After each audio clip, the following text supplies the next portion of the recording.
Welcome back. I'm Fulyana Osborne and she's Kim Bailey in absentia. Kim will be able to provide us with her comments at the end of the session. This topic is about how to handle a customer complaint about your boss. How this came about is one of our listeners have asked us to have a look at a scenario where this may have happened and how to deal with it. So to go through the scenario, let's set the scene. The scene is, firstly, we're talking about a small accounting firm. It has 2 named partners, one of whom is the founding member, 2 senior accountants, and 5 team members.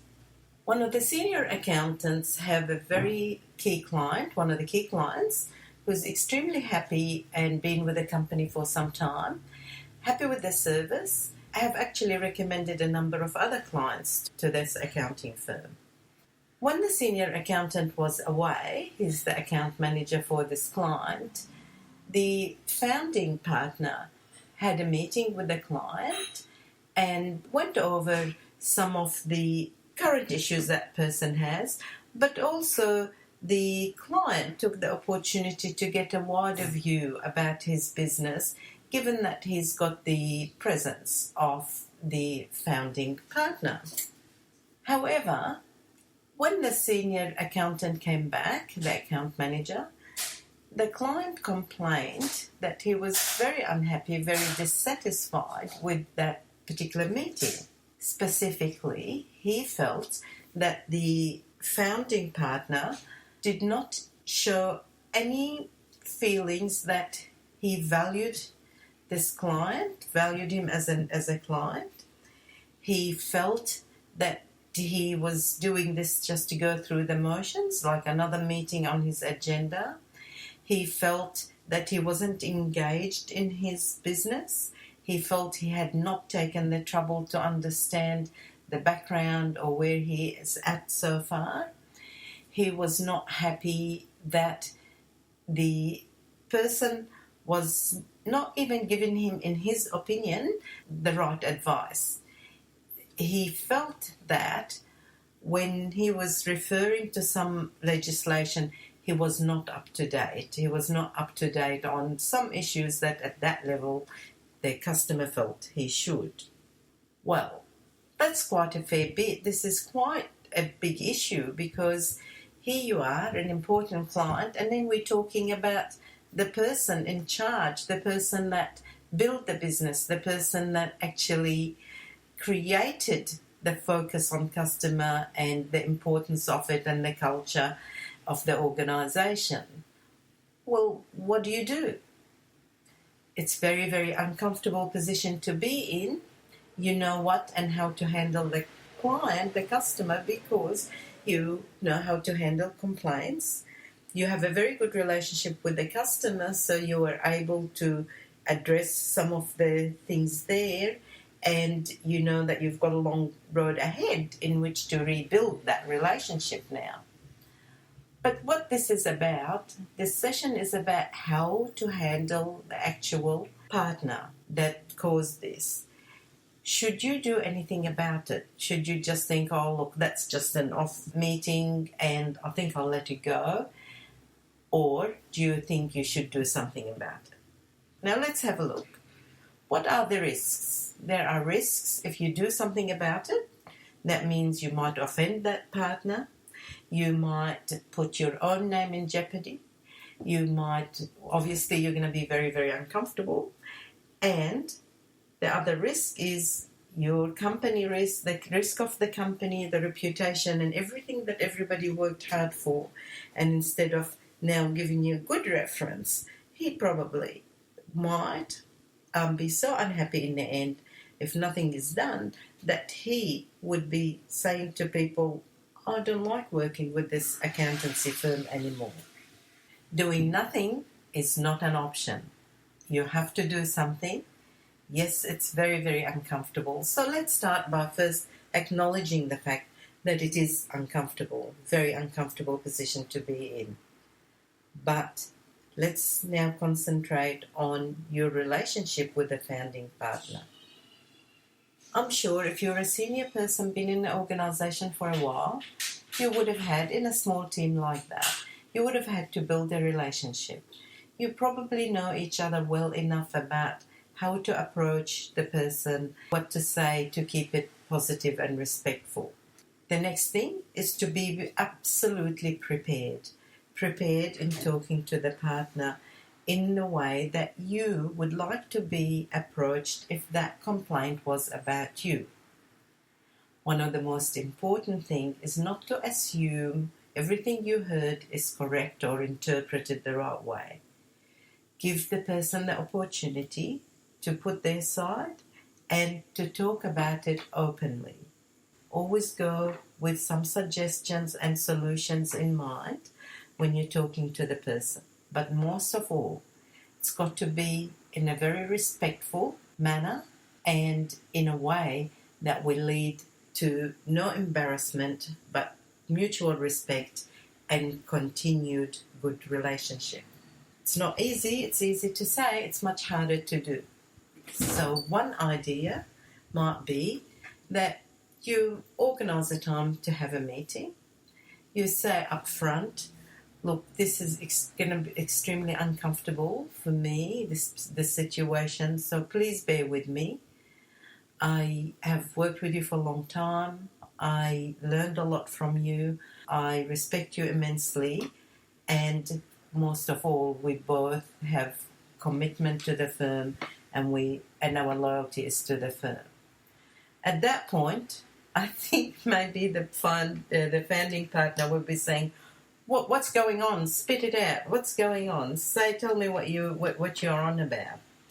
Be prepared for that. Be prepared for any reaction that might be an impatient reaction. Keep calm, like you would with a customer. Keep professional. It's not personal. It's a desire to solve an issue. We face issues all the time. And then just say, I want to talk to you about the meeting that you had with customer X in my absence. I certainly got some feedback, which is unusual and unprecedented, but I just thought it's very important, given our vision, commitment to the customer, and value of what we want this organization to continue to be and grow. So I summarize the complaint and go through 1, 2, 3, 4. As you're doing that, watch the reaction, watch the tone, the body language. The person is going to be extremely embarrassed and uncomfortable. He might even go through denial, he might go angry, or he might whatever. Be prepared and be prepared to be supportive. Acknowledge that I just want to understand what happened from your point of view. Talk it through. If the person decided, and it could happen that the person will say, oh, this is all rubbish, I'm not going to have this conversation, I've got another meeting to go to. That may happen at that point. Say, that's fine, I'll leave it for now, and walk away. Give him time to digest, absorb this shock, if it was a shock, or embarrassment, or whatever it is, and then come back and make another appointment. By then he would have calmed down and thought about it. Either ways, where you're trying to get to is to talk to the person about the shared values, the commitment, the hard yards that he had put in to build the customer, to the organization's reputation, and also so be specific, be factual, be supportive, and then offer some solutions. An example of a solution would be, look, you don't normally deal with customers. We know that it's sort of tedious, and I really appreciate you stepping in for me. Maybe going forward, would you like to do more customer-facing meetings, or would you rather stick to the strategy and strategic and the industry representation, as that takes up a lot of your time? It might be that we're putting too much on your plate. Give suggestions as maybe what can we talk about where we can share the workload and the responsibility, what you can do more of, less of, or whatever that works with you, your position, and where you got to this at the moment. Maybe that was not the best use of your time. As you're doing that, there will be some input and you will get bit more clarity. The most important is throughout is to keep reaffirming that your respect, your appreciation, and look, this feedback can happen to anyone. I'm here just to talk about the solutions. Luckily, I've known you for a long time and your reputation is excellent, but I can't ignore what happened at that meeting any more than what you would do if the situation was reversed. If your boss, or in this case the founding partner, is as good as he has proven to date, after calming down and getting over the shock and embarrassment, he probably would want to be on the same page. So it might take one meeting, it might take two, it might take three, but needs to be addressed. And the summary is, take any customer complaint seriously, as you always have, and always, you know that served you well. The fact that it's your boss, it's extremely uncomfortable and has different risks, but cannot be ignored, need to be addressed, and the way you address it is the way that you're more conducive to the right outcome. The same if it was a staff member or a customer. Respect, professionalism, and positive thinking. It is a pretty interesting scenario.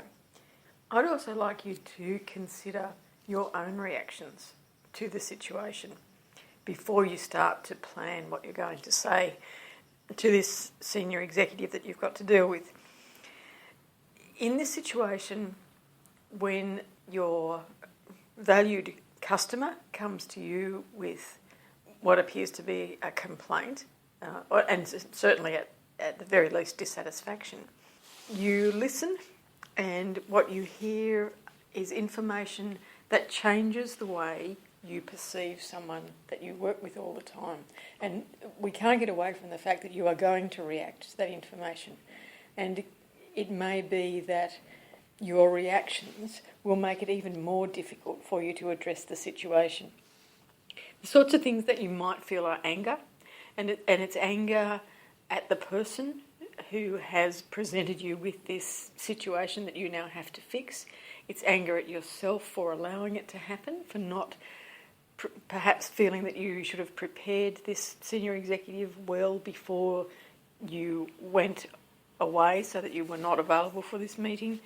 It's anger that there's a possibility that you'll lose a good and valued client because of something that's out of your control or was out of your control. There's disappointment. You're disappointed that it happened. You're disappointed for yourself that it changes the relationship that you have with this client, but you're also disappointed in what you are being presented with as the behaviour of this senior executive. Disappointment can cloud the way you think about the situation clearly. So what I'm suggesting is that you need to work through all of your reactions to the situation before you start to think about addressing the situation itself. You can also be disillusioned. Disillusioned because perhaps you have always considered these senior people as something on a pedestal, a little bit above everyone else that's working hard and working towards the goals, but these are the people who had the vision to start with. These are the people who have built the business to the point where you could come on board, where others could come on board, and they have set a certain standard, and perhaps you see this as not being the standard that they set, and so you are disillusioned. Now, all of these things will create in you a feeling of resentment, or can possibly create a feeling of resentment. Resentment is about being placed in this situation, about having to find the solution, about having to do the uncomfortable thing and addressing it. All of that's quite valid, but you need to recognise it and then move past it. And as Fulyana said, all of these things are very easy to say when we're talking theoretical, and very difficult to do when you're in the situation, but the difficult things are the things that set us apart. And dealing with the difficult situations and handling them in a professional and competent manner is how we set ourselves above the 80% of the rest of the workforce that are out there. I think that also what Fulyana said about being very specific is vitally important. The specifics of the situation will help you to keep on topic, both you and the senior executive that you're going to talk to. It also means that you can come back to your customer if that's appropriate and give them some feedback on how the situation has been dealt with. Now, that's probably a whole other area that we need to discuss separately, because then you don't want it to become a them and us situation. You don't want to be the yo-yo between the two warring parties, as it were. You want the situation resolved, and you want it resolved as best as it can be for all the parties concerned.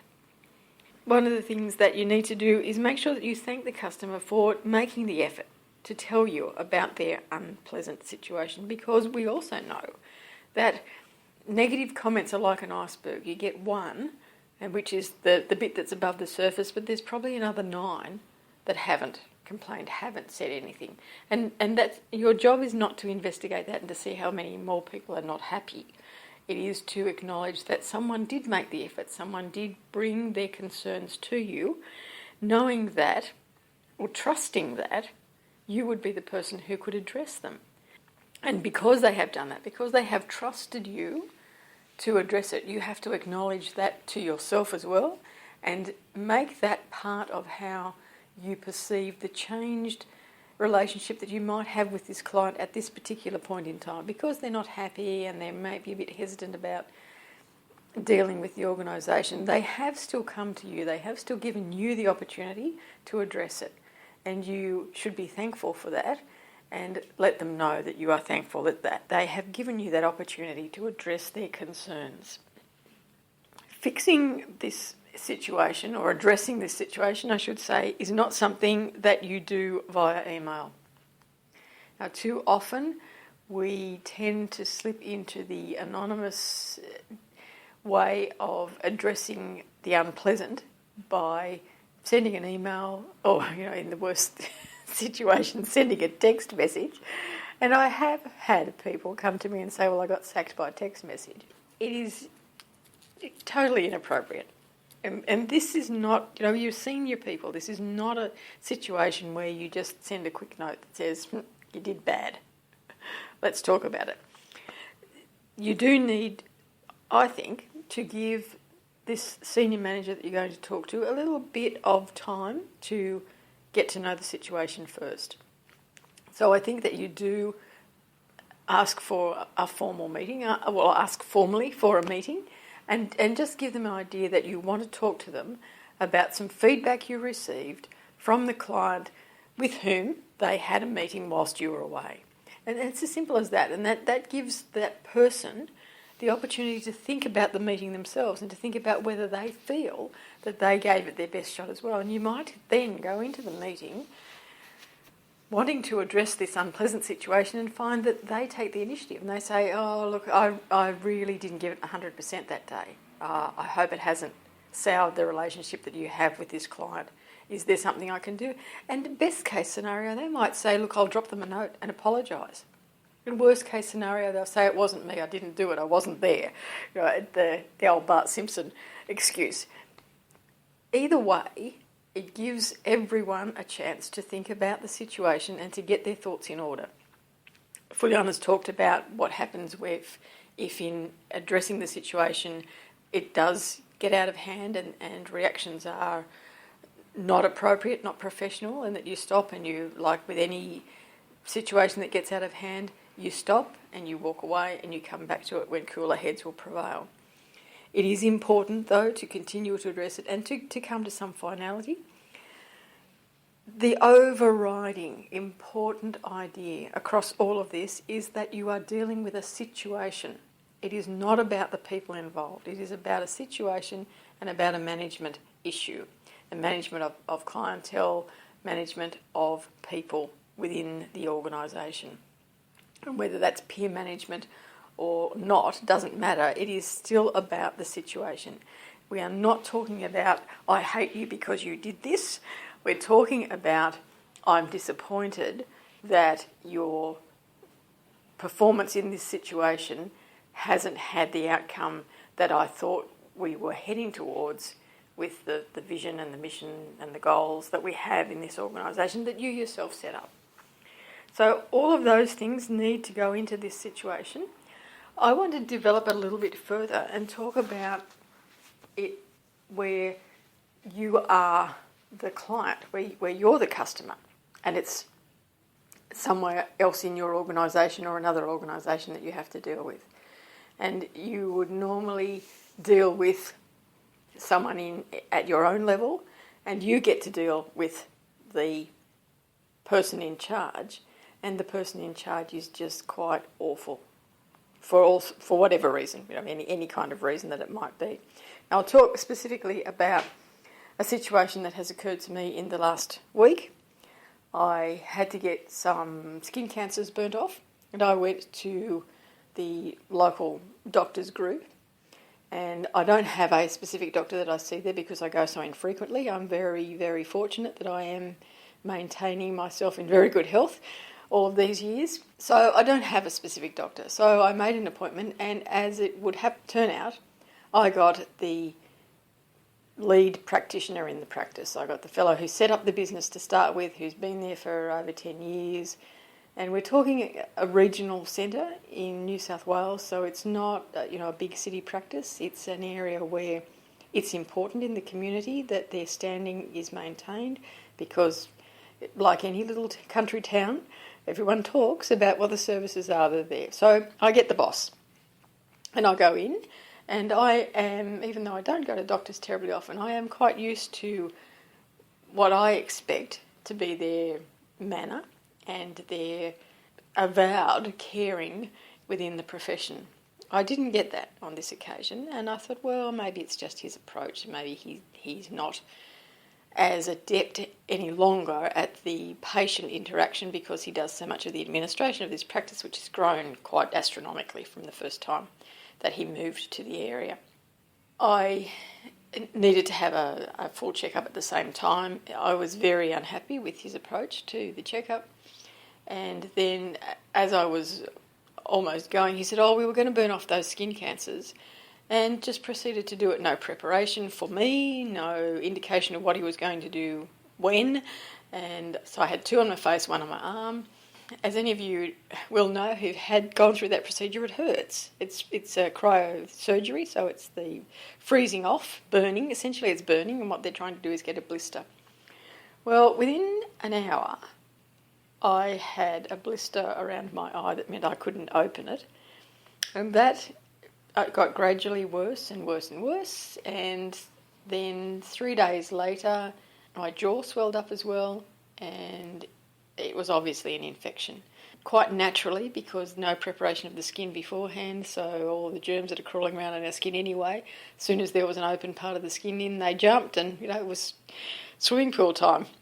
I was very hesitant about going back to this particular medical centre, even though there's lots of other doctors there, because I just didn't want to get him again. I just felt that he would just look at it and say that it was my fault, or that there was nothing wrong, or that was what was supposed to happen. And even though he was the boss, I just thought, I'm not comfortable about going there. But being a regional centre, there was nowhere else to go. So I made the appointment, saw someone else who was possibly the most caring, the most concerned doctor I have ever dealt with. And she reassured me, and she was very quick with the diagnosis, and she was caring, and she was understanding. And in the course of the conversation, she said, "Who did this?" Now, she would have known who did it because it would have been on the computer in front of her. And I'd said who it was, and she just nodded her head, and she said, "Sometimes we can make things worse, can't we?" And that was all I needed to hear. It was just her acknowledgement that he had not done the right thing. I didn't want retribution. I didn't want recrimination. I just wanted someone to reassure me that it wasn't right. And what they do, I know they have a weekly meeting where they talk about their cases, and what they do in terms of managing that situation is their concern. I don't want to know what happens. I've made my decision about who I need to see. And so when you are addressing this situation, when you are talking to this senior person, think also about it from your customer's point of view. They might necessarily not want to know anything more about the situation other than the fact that they've told you, they've addressed their concerns. They still have faith in you and in the work that you're doing. But they may not. They may want some feedback as well. So then that's a whole other thing that you've got to think about. And Fulyana and I might have a discussion on that when we are together so that we can bounce a few ideas off one another, because we do find it difficult to do these podcasts when we're not in front of one another. We do work very much better when we're bouncing ideas off one another, even when we don't agree, which is, as you know, reasonably often. But today it just wasn't possible. So they are my thoughts on this scenario. And I'm going to let Fulyana, for once, have the last word. Also, what I would like to say, any of you listeners, particularly the one who requested us to address this scenario, how do you find that approach? Is there a better way? What has been your experience? Have you been in that situation? Have you found a way, whether it backfired? Did any of those things didn't work or did work? We'd love to hear from you. Well, it was almost the last word. I just need to wrap up by saying I'm Kim Bailey, she's Fulyana Osborne, and this is Inside Exec.